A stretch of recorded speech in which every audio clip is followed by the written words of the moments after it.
This is the Beyond the Box dumbbell workout. Before you get into the workout, check out our Instagram post for the warm-up. Want to make sure you're getting ready for the workout by increasing your heart rate and increasing your body temperature so that you sweat a little bit before you get into it.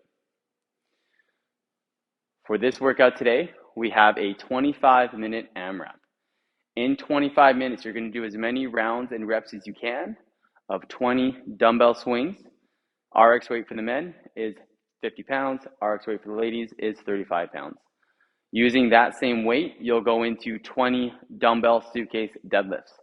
That'll be done as 20 reps per side. So 20 on one side, 20 on the other. So these deadlifts, the suitcase, you'll hold one dumbbell down the side, and you're going to bend down till the dumbbell is about at knee level, or if you angle the dumbbell, you might be able to get the dumbbell to touch the floor and then stand up from there. Once you're done 20 suitcase deadlifts on either side, you're going to go into 20 tuck jumps before you go into the next round. So let's take a look at the movements.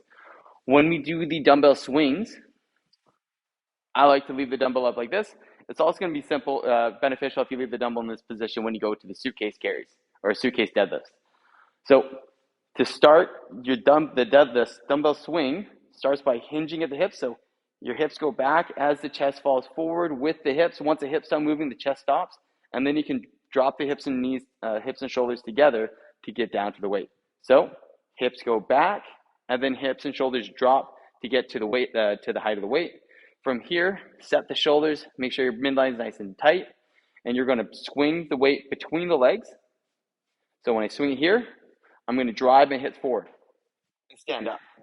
Notice without swinging my arms how high the dumbbell got. So swing, and it's about eye level, so at the height of a Russian swing, just from my legs alone. So once I get to here, all I have to do is pull the rest of the way to get the weight overhead.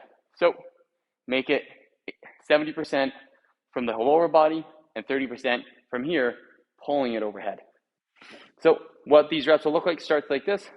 Swing, so swing, drive overhead, swing, drive overhead. Try and get the weight all the way overhead. Once you've done 20 of those, leave the dumbbell upright like that. You're going to nice and tight midline, bend down, grab the dumbbell, and then stand it up. So if you need to, you can angle the dumbbell so that one end will touch the ground.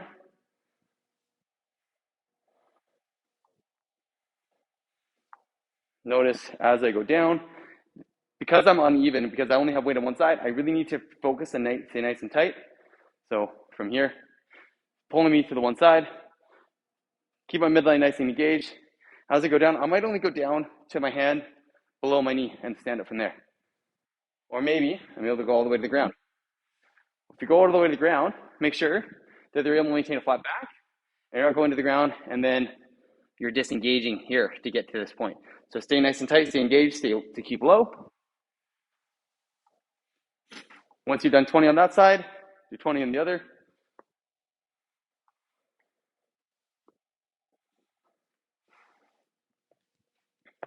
And then you'll go into your 20 tuck jumps. So tuck jumps, you're going to jump as high, you're going to jump up, and you're going to tuck the knees to the chest and then land. When you land, make sure that the landing and jumping are a similar position to here. So when I land, I'm already in position to jump, and I can just take off into the next rep. And then here I can jump again.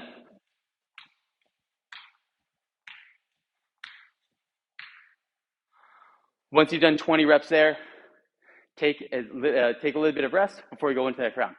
There is no prescribed rest, so the rest is on you. The longer you rest, the more time it takes away from your score in the end.